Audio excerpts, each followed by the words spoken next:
हमारी सरकार ने भू अर्जन को लेकर भी एक ऐतिहासिक निर्णय लिया है। अब किसानों को उनकी भूमि के बदले 4 गुना तक मुआवजा दिया जाएगा।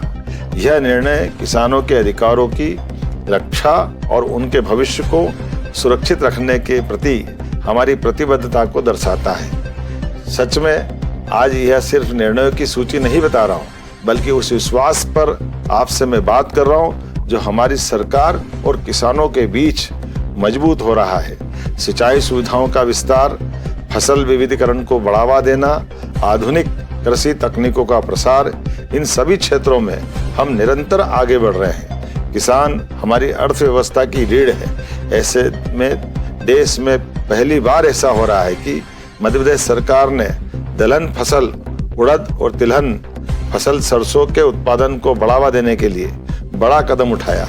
उड़द को तय समर्थन मूल्य पर खरीदा जाएगा और किसानों को तय समर्थन मूल्य के अतिरिक्त खरीदी गई उड़द पर 600 रुपये क्विंटल की बोनस राशि देने का भी निर्णय किया है। मध्य प्रदेश में सोयाबीन की भावांतर योजना की सफलता के बाद सरसों पर भी भावांतर योजना लागू करने की घोषणा के फलस्वरूप बाजार में वृद्धि फसल की हुई है।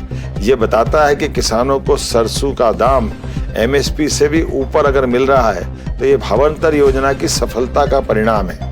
आपको विदित होगा कि हमारी सरकार इस वर्ष किसान कल्याण वर्ष के रूप में मना रही है, जिसमें किसानों को केवल 5 रुपए में बिजली कनेक्शन उपलब्ध कराने का निर्णय किया है। साथ ही हमारी योजना है कि अब हमारे किसानों को रात के बजाय आगामी वर्षा काल के बाद सिंचाई के लिए दिन में ही पर्याप्त बिजली मिलेगी।